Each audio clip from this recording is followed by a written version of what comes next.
Le PDG du groupe TF1 est mon invité ce matin dans Les Échos. Bonjour Gilles Pélisson. Bonjour.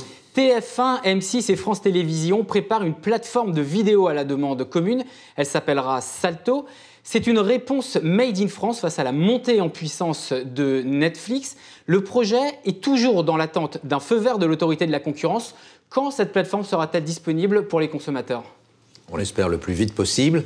Effectivement, comme vous l'indiquiez, on est sujet à évidemment une analyse de 3 concurrents au quotidien qui s'allient, comme c'est le cas dans beaucoup de pays d'Europe désormais, pour proposer le meilleur de leur replay aux téléspectateurs d'abord de langue française. Salto étant né sur un modèle qui est peut-être aux États-Unis celui de Hulu, où vous aviez 4 concurrents qui s'étaient associés dans une plateforme de replay.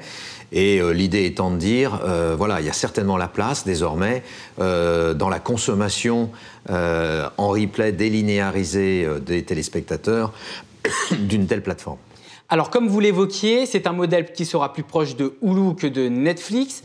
L'investissement sur la partie technique, c'est 45 millions d'euros entre les 3 groupes. Chacun apportera ensuite ses programmes. À quel ordre de tarif doit-on s'attendre pour les téléspectateurs ? Écoutez, on a dit qu'il y aura une direction autonome lorsque la chaîne, enfin la plateforme sera constituée, donc on leur laissera le choix du prix final, mais on a dit que ça serait quelques euros, puisque l'idée c'est vraiment d'être extrêmement compétitif sur le marché. Et pour nous, en tant que chaîne, c'est une gradation entre un MyTF1, qui est notre replay, on va dire, qui sera basique, une offre désormais enrichie sur les box des 4 telcos françaises, plus Canal, avec lequel on vient de signer, je m'en réjouis, et ensuite Salto, donc le téléspectateur aura un choix selon ses types d'abonnements et son type de consommation. Le point intéressant, c'est les contenus, puisque le nerf de la guerre, ce sont justement les contenus. L'idée, c'est que chaque plateforme, chaque chaîne de télévision veut avoir les meilleurs programmes pour attirer les téléspectateurs. Delphine Ernotte a déjà annoncé qu'elle était prête à ce que France Télévisions arrête de vendre certains programmes à Netflix, comme c'est le cas de la série 10% par exemple, pour en conserver l'exclusivité pour des plateformes comme Salto. Chez TF1, êtes-vous prêt à en faire de même, Gilles Pélisson ? On est dans une approche effectivement de plus en plus où la sécurisation des contenus est un enjeu majeur, de façon à avoir exclusivité ou pas, mais à des moments donnés, effectivement, des moments d'exclusivité. Ensuite, est-ce que c'est aussi drastique que ça ? Je crois que c'est un peu plus pragmatique dans la vraie vie.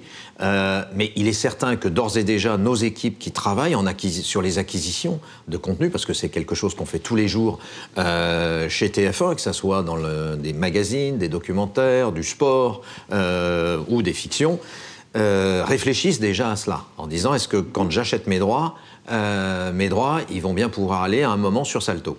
Et pour quelle fenêtre ? Et pourra-t-il y avoir des programmes Made in TF1 exclusivement diffusés sur Salto sans qu'il y ait de diffusion sur les autres antennes de TF1 ? Non, on reste sur un principe où d'abord et avant tout c'est une plateforme de replay. Ce que l'on a évoqué avec Delphine Ernotte et Nicolas Taverneau, c'est la possibilité à terme d'avoir peut-être une partie de contenu exclusif, comme c'était fait d'ailleurs sur Hulu à un moment où il y a des Hulu Originals. Donc peut-être qu'un jour, vous aurez des Salto Originals ou des Salto originaux. Alors, le gouvernement, par ailleurs, prépare une réforme de l'audiovisuel et privé et public pour 2019, avec un enjeu notamment, Gilles Pélisson, le financement, avec en trame de fond la publicité. Les chaînes de télévision comme TF1, vous souhaitez être autorisées à faire de la publicité dite adressée, c'est-à-dire comme sur Internet, ciblée selon le profil de chaque téléspectateur, par exemple sa localisation. Ça pourrait rapporter 200 millions d'euros de plus à la publicité télévisée d'ici 2022, selon le syndicat de cette activité. Pour TF1, ça rapporterait quoi ? Ça changerait quoi, Gilles Pélisson ? L'enjeu, il est surtout qu'à un moment où nos clients annonceurs, puisque nous, on a toujours 2 types de partenaires qui sont le téléspectateur et consommateur final, et puis on a aussi la marque, la grande marque française, internationale, qui vient sur nos antennes faire de la publicité. Et c'est vrai que ces annonceurs, aujourd'hui, cherchent à la fois une complémentarité dans la télévision et le digital, en se disant j'essaye de mieux cibler mes consommateurs, de m'adresser à eux de façon différente. On voit aux États-Unis, là encore, qui est un peu en avance, que la télévision adressée, c'est-à-dire qui capitalise sur la connaissance des datas du téléspectateur ou de la box dans un foyer, permet de mieux cibler le téléspectateur. Et évidemment, comme quand vous et moi, nous surfons sur Internet, et que parce qu'on a fait une recherche sur une ville ou sur un voyage, on se retrouve plusieurs jours après avec des propositions sur cette ville et tout ça, on sait qu'à un moment, il y a une accumulation de data, on appelle ça des cookies, qui font qu'on est tracé.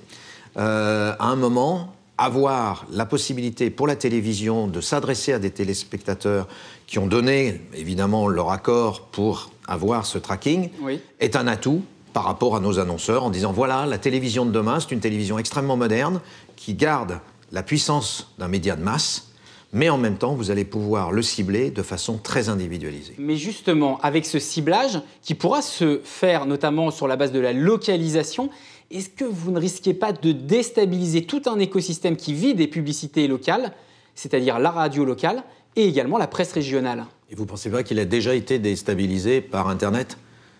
Je veux dire, à un moment, vous voyez, le fait... C'est vrai que les GAFA captent la plupart des investissements publicitaires. C'est ça ce que l'on peut attendre de la loi audiovisuelle, c'est de dire, est-ce qu'à un moment, on rentre dans une dynamique positive qui fait qu'au lieu de se retourner en arrière et de dire, on a des lois, des interdictions, enfin très français, depuis 30 ans, et surtout ne touchons à rien, parce que c'est vrai que ça permettra peut-être à quelques acteurs de rester sur leur précaré.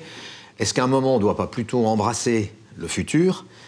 Les ouvertures que les plateformes notamment viennent d'ouvrir pour l'ensemble des citoyens de la planète, et se dire accompagnons les acteurs que sont les chaînes de télévision et les acteurs français, alors qui n'ont peut-être pas les mêmes moyens que les acteurs internationaux, pour avoir une certaine forme d'équité, à savoir fiscalité, participation évidemment au financement de la création en France. Ce qui est prévu dans la directive SMA. Qui sont dans toutes nos obligations historiques et qui font qu'à un moment, effectivement, on doit regarder ça d'une façon un peu plus globale, plutôt que de se dire protégeons un tel ou un tel et surtout continuons de brider nos chaînes françaises alors que nous sommes les garants de la liberté d'information.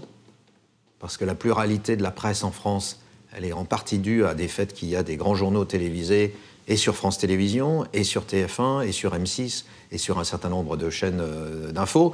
Donc tout cet écosystème qui est effectivement challengé, bouleversé, est-ce qu'on ne lui donne pas une chance, dans la future loi, de se réinventer ?